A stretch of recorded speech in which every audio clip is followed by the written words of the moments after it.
New topic. My today's topic is comparative balance sheet. तो आज की वीडियो में डिस्कशन होने वाली है कंपैरेटिव बैलेंस शीट की।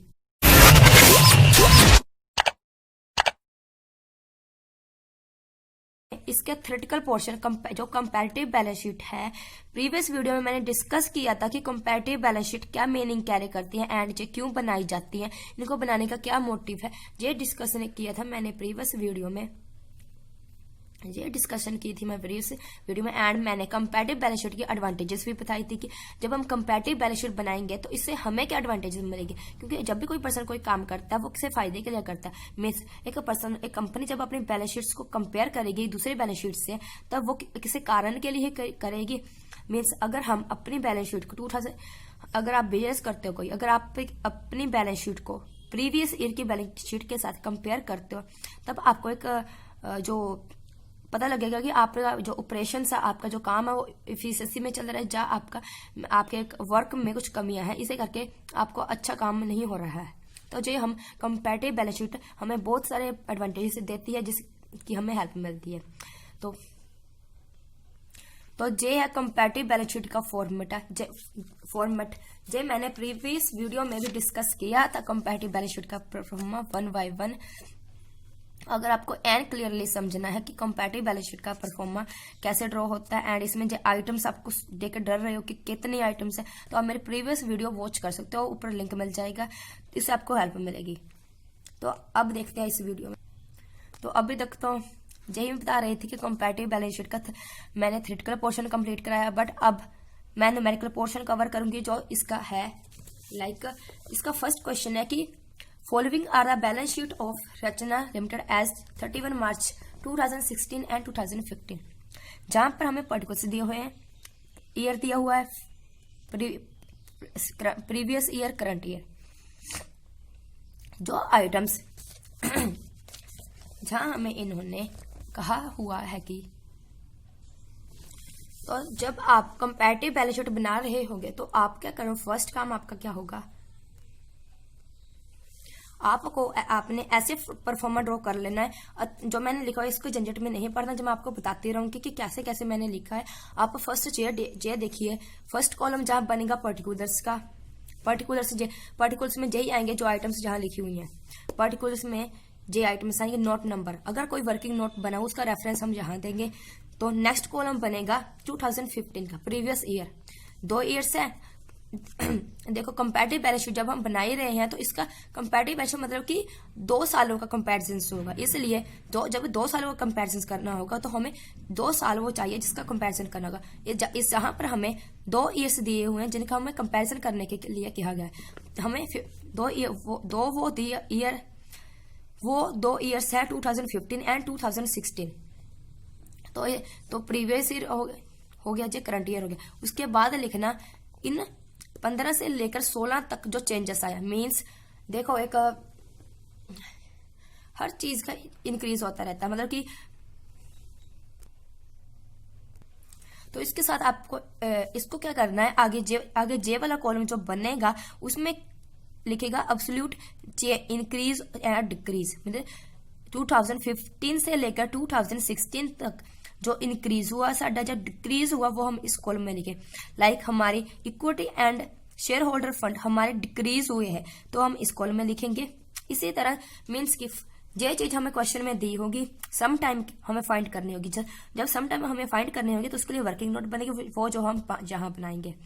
तो उसके बाद आगे जो भी कॉलम बनेगा वो भी जहां लिखा हुआ है 2015 बनेगा। उसके बाद जो नेक्स्ट कॉलम बनेगा 2016 का बनेगा।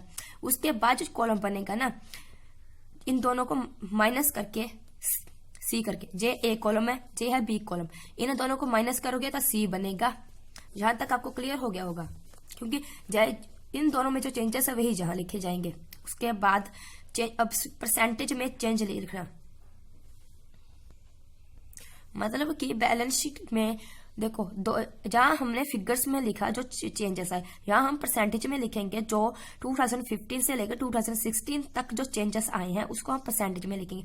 यहाँ तक 2015 1 लाख थे, 2016 1,50,000 थे, फिर दोनों में डिफरेंस जो सी कॉलम में लिखा गया, इन दोनों का इंक्रीज करके मीन्स इसमें जहां लिखोगे सी कैसे आया, बी को ए से माइनस करना, 50,000 आ गया। फिर जे कैसे आया, जे भी डिस्कस करूंगी। जे वो होता है जहां तक हम माइनस करके लिखते हैं फिगर्स को, कि कितनी फिगर्स में लिखते हैं, जहां हम परसेंटेज में लिखते हैं जो माइनस और प्लस करके हमारा आया होता है। मीन्स की देखो यहाँ पर चेंजेस में जो इंक्रीज और डिक्रीज हुआ वो लिखते हैं, यहां पर वो परसेंटेज में लिखा जाता है। लाइक एक नवा कॉलम बनेगा ए बी सी डी, जे एक नवा कॉलम बनेगा सी ए डी तो हमें पता नहीं है ना, सी भी पता है, सी कितनी है 50,000, ए कितनी है जे, इधर कर देना ओपन।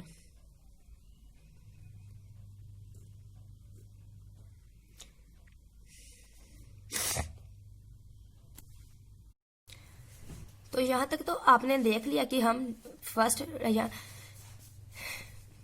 जे कॉलम बनेगा प्रीवियस, जिसमें प्रीवियस ईयर के आइटम्स लिखे जाएंगे, 16 की आइटम्स लिखी जाएंगी। तो इस दोनों ईयर्स में जो डिफरेंस है वो यहाँ लिखेंगे फिगर्स में, एंड इस कॉलम में लिखेंगे परसेंटेज में उन आइटम्स में चेंजेस। तो नेक्स्ट 2016 की कितनी है, 1,50,000। उसके बाद जो आइटम्स जहाँ है वो नीचे लिखते जाना है, इसमें आपको फालतू कुछ नहीं करना है, बहुत इजी है, मतलब जो जहाँ लिखा है वही लिखते जाना है। उसके बाद reserve and surplus, reserve and surplus 1 lakh 1 lakh है, 1 लाख 1,000 1 लाख है। तो जहां पर ना ही इंक्रीज हुआ है ना ही डिक्रीज हुआ है दोनों सालों में, तो जहाँ कुछ नहीं लिखेंगे, जहां ऐसे मार्क छोड़ देंगे खाली। उसके बाद हमने जो हमारे पास जो शेयर होल्डर्स फंड्स थे वो तो हमने हो गए। अब हम करेंगे non current liabilities. Non current liabilities वो लायबिलिटीज होती है जो कि शॉर्ट पीरियड में कैश में पेबल नहीं हो सकती है, जैसे कि लॉन्ग टर्म लोन बोरिंग। जो कंपनियां लंबे समय तक बोरिंग करती रहती है तो वो शॉर्ट टर्म बोरिंग्स में नहीं आती, क्योंकि वो उन लोगों को लंबे समय तक पे करना होता है। ये तो हो गया, इनमें लोन आ गया, लोन कितना 80,000। तो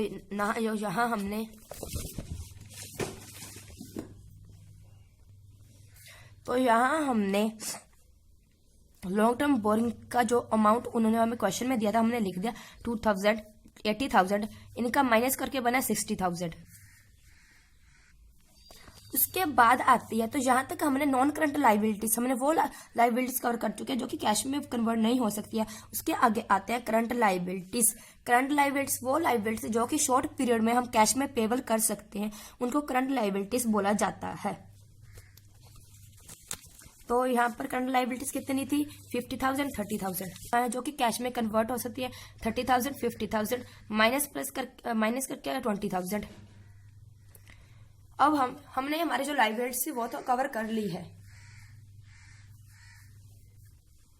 हमारी जो लायबिलिटीज थी वो तो हमने कवर कर चुके हैं। बना रहे हैं तो उसका जो फर्स्ट हेडिंग था मेन इक्विटी एंड लायबिलिटीज, वो हमने कवर कर लिया है। तो उसके बाद तो जो था शेयर होल्डर फंड वो होता है जो कि हमने शेयर होल्डर से ले रखा होता है, जो कि हमने जिनको हमने शेयर्स इशू किए होते हैं। शेयर कैपिटल वो कैपिटल होती है जिस पर कि शेयर होल्डर्स का हक होता है, लाइक इक्विटी शेयर होल्डर्स को जो कैपिटल होती है उसको शेयर कैपिटल कहते हैं। जे पॉइंट्स तो हमने कवर कर ही ले हैं। तो नेक्स्ट पॉइंट है एसेट्स में फर्स्ट एसेट्स बहुत सारे हैं, बट इस क्वेश्चन में हमने नॉन करंट एसेट्स दिए हुए हैं। नॉन करंट एसेट्स वो एसेट्स होते हैं जो कि शॉर्ट पीरियड में कैश में कन्वर्ट नहीं हो सकते हैं, लाइक फिक्स्ड एसेट, टेंजिबल। ये अगर 3 लाख 2 लाख 3 लाख 2016 ईयर का, 2015 ईयर्स का 2 लाख है। फिर इन दोनों को माइनस करके इंक्रीज और डिक्रीज कॉलम में लिखेंगे। तो इन दोनों को फिक्स्ड एसेट, टेंजिबल एसेट से लिखा, इसको हमने इंक्रीज इन दोनों कॉलमों में लिखा, दोनों ईयर्स के कॉलमों में लिखा, जितना अमाउंट जिस ईयर का अमाउंट है उसका लिखा, फिर उसका जो डिफरेंस था फिगर्स में लिखा। बाद में नेक्स्ट आगे करंट एसेट्स जो ट्रेड पे रिसीवेबल होते हैं, एक है 80,000, एक है 50,000, दोनों का डिफरेंस है 30,000।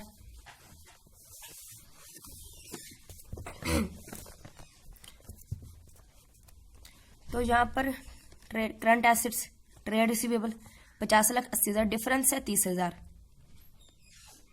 टोटल आ गया। आप यहाँ एक बात नोट कर पाएंगे, जैसे बैलेंस शीट्स में होता है ना कि जो एसेट साइड लायबिलिटी साइड के बराबर होनी चाहिए, वैसे ही यहाँ पर भी जो एसेट साइड है वो लायबिलिटी साइड के बराबर है। 2.5 लाख, 2,50,000, 2,50,000, 3,80,000, 3,80,000 है। मीन्स कि 2 लाख बैलेंस शीट्स की तरह ही, जैसे बैलेंस शीट में दो side assets and liabilities equal होती है, यहाँ पर भी एसेट्स एंड लायबिलिटीज इक्वल है। जहाँ पर balance sheet similar balance sheet की तरह है, बट इसमें डिफरेंस ये है कि इसमें 2 साल की बैलेंस शीट ली जाती है, उन 2 साल की बैलेंस शीट का कंपैरिजन किया जाता है। जब कंपैरिजन किया जाता है तो कंपैरिजन में कंपेयर वर्ड आने से वो उनका दोनों ईयर्स का कंपैरिजन होता है। फिर हम उस दोनों सालों में से जो दोनों साल में जो इंक्रीज और डिक्रीज हुए हैं वो लिखते हैं। जो इंक्रीज और डिक्रीज हुए उसे यहाँ इस कॉलम, थर्ड कॉलम में, इस कॉलम के बाद प्रेजेंट ईयर के कॉलम के बाद जो ईयर बनेगा उस ईयर में लिखेंगे जो इंक्रीज और डिक्रीज होगा। उसके बाद लिखा जाएगा जो परसेंटेज में चेंजेस आते हैं। इस वीडियो में क्या डिस्कस किया इसको मैंने इन शॉर्ट बताती हूँ। फर्स्ट मैंने इस वीडियो में इस टॉपिक की इंट्रोडक्शन दी थी, जैसे कि लाइक हमने कंपैरेटिव बैलेंस शीट करना था आज न्यूमेरिकल, तो इसके लिए मैंने आपको कंपैरेटिव बैलेंस शीट का 3 पोर्शन के बारे में बताया, और ये भी बताया कि मैंने प्रीवियस वीडियो में मैंने पूरे डिटेल में बताया है। इस वीडियो में तो मैंने शॉर्ट में बताया, बट उस वीडियो में मैंने डिटेल में बताया। अगर आपको कोई भी कंफ्यूजन है किसी कंसेप्ट में तो आप देख सकते हैं, वो वीडियो आपको मिल जाएगी।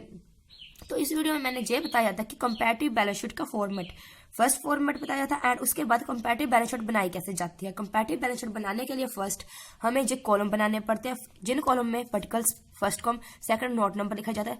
थर्ड कॉलम होता है जिसमें प्रीवियस ईयर के अमाउंट लिखा जाता है। उसके नेक्स्ट कॉलम में करंट ईयर का अमाउंट लिखा जाता है। उसके नेक्स्ट ईयर में जो दोनों ईयर्स के जो अमाउंट होता है उसके इंक्रीज और डिक्रीज लिखा जाता है। उसके बाद उसके नेक्स्ट कॉलम में लिखा जाता है दोनों ईयर्स के अमाउंट में जो डिफरेंस होता है उसको परसेंटेज में लिखा जाता है। ये मैं लिखकर बताती हूँ। ये देखिए मैंने जो अमाउंट जहाँ 50,000 था, मैं 50,000 एक फॉर्मूला है 50,000 अपॉन, अगर हमें सी पता करनी हो, जे है बी माइनस ए वाला, ये बी माइनस, अगर हमें डी पता करनी, जिस कॉलम को ए ना दिया गया है, प्रीवियस ईयर के कॉलम को ए ना दिया गया, करंट ईयर के कॉलम को बी नाम दिया गया, दोनों के डिफरेंसेस के जो कॉलम है उसको सी नाम दिया गया। जिस कॉलम में इसको परसेंटेज में डिस्कशन होगी, जिस कॉलम में इसका बारे में परसेंटेज में लिखा जाएगा उसको कॉलम में डी नाम दिया है। एंड उसको हमें डी कैसे पता कर सकते, डी पता करने के लिए सी अपॉन ए करना पड़ेगा, upon 100 multiply 100 upon A multiply 100। यहाँ पर सी कितनी है 50,000 हमने लिख ली। यहाँ पर ए फॉर्मूला में बताया कि उन्होंने ए का, ए कितनी है 1 लाख के सामने करूंगी और क्लियर होगा। हमें डी कॉलम फाइंड करना है। डी कॉलम फाइंड करने के लिए हमें सी ऊपर रखना होगा और ए नीचे रखना होगा, उसे मल्टीप्लाई करना होगा 100 से। सी हमारा रहेगा 50,000 एंड ए हमारा रहेगा 1 लाख।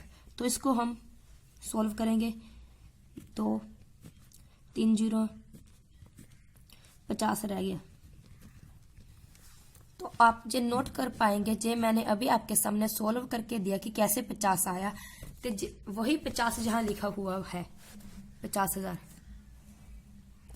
तो अब आप समझ गए होंगे कि कैसे आया जे 50,000। मीन्स फर्स्ट पहले प्रीवियस ईयर की फिगर लिखेंगे, फिर करंट ईयर की फिगर, फिर उन दोनों फिगर्स का प्लस इंक्रीज करेंगे, फिर लिखेंगे इंक्रीज करके लिखेंगे। उसके बाद लिखेंगे जो प्लस माइनस करने के बाद जो आया उसका परसेंटेज में लिखेंगे, उसको परसेंटेज में लिखकर बताएंगे। तो ऐसे ही जहां तक था, ये था share holder fund, share capital हो गया 1,50,000 माइनस कितना 5,000, परसेंटेज के साल 1 लाख, कोई बराबर नहीं, डिफरेंसेस नहीं आए।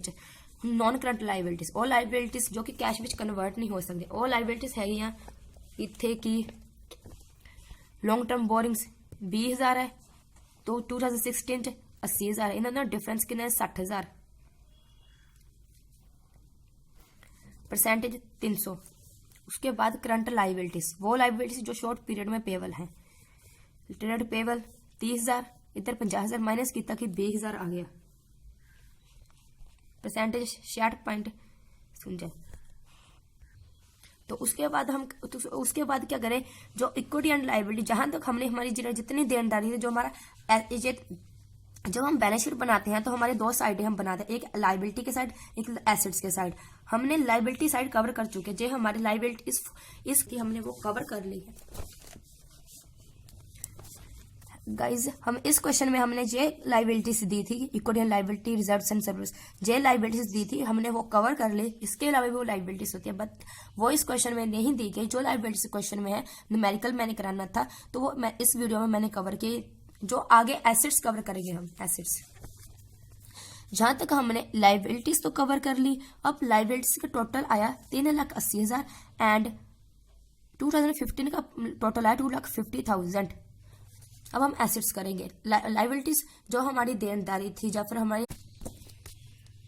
जो हमारी कंपैरेटिव बैलेंस शीट थी, जो कि हमने कंपेयर करने के लिए यूज करनी थी, वो उसके अंदर हमने लाइबिलिटी साइड को कवर कर लिया है एंड लाइबिलिटी साइड का रिकॉर्ड बना लिया। अब हम एसेट साइड का रिकॉर्ड बनाएंगे, जिसमें फर्स्ट एसेट साइड के रिकॉर्ड में एसेट्स, तो जहां फर्स्ट आइटम दी हुई है नॉन करंट एसेट्स के अंदर फर्स्ट आता है फिक्स्ड एसेट। फिक्स्ड एसेट्स वो होते हैं जो टेंजिबल होते हैं। तो ये है फर्स्ट 2016 में इसका अमाउंट 3 लाख था एंड 2015 इसका अमाउंट 2 लाख है। 3 lakh current assets. Current asset वो एसेट्स है जो कि शॉर्ट पीरियड में कन्वर्ट हो सकते हैं कैश में। इसका है 80,000 50 के बराबर होता था। इसलिए यहाँ भी जो हमारी एसेट साइड का टोटल है वो भी लाइबिलिटी साइड के टोटल थे के बराबर है। ये आप देख सकते हैं कि नॉन करंट एसेट्स कैसे हैं। फिक्स्ड एसेट है वो मैंने आपको एक वर्बली पहले मैंने आपको बोल के बताया, तो यहाँ जो लिखा हुआ मैंने सोल्व किया है वो मैं बताती हूँ। यहाँ एसेट्स जो हमारे लाइबिलिटी थे, वो लाइबिलिटी हमने यहाँ तक सोल्व कर ली, सोल्व करके लिख लिया, उसका टोटल भी लिख दिया। मतलब लाइबिलिटीज अब कोई और लाइबिलिटी नहीं बची, इसलिए हमने उसका टोटल कर दिया कि जितनी लाइबिलिटी हमारे पास थी। तो अब एसेट की साइड हम करेंगे। एसेट फर्स्ट है नॉन करंट एसेट्स, वो एसेट्स जो कि शॉर्ट पीरियड में कैश में कन्वर्ट नहीं हो सकते हैं, लाइक टेंजिबल। ये 2 लाख था, 3 लाख बन गया अगले ही साल, तब मतलब इंक्रीज हो 1 लाख का। फिर करंट एसेट्स ट्रेड रिसीवेबल 50,000 था, 80,000 बन गया। मतलब यहाँ तक होता है कंपैरेटिव बैलेंस शीट का टॉपिक खत्म, क्योंकि इसमें आज का टॉपिक और आज का वीडियो इस कंसेप्ट के साथ खत्म होता है, क्योंकि आज मैंने कंपैरेटिव बैलेंस शीट का न्यूमेरिकल ही डिस्कस करना था। तो मैंने आज कंपैरेटिव बैलेंस शीट का न्यूमेरिकल डिस्कस कर लिया। तो नेक्स्ट वीडियो में मैं डिस्कस करूंगी, न्यू कंसेप्ट लेकर आऊंगी आपके लिए, ताकि आपको जो चीज समझ में नहीं आई, जो कंसेप्ट क्लियर नहीं है, वो वीडियो में न्यू टॉपिक न्यू कंसेप्ट के साथ। तब तक के लिए bye bye. Thanks for watching this video. Have a nice day. खुशियों के साथ जिंदगी जियो।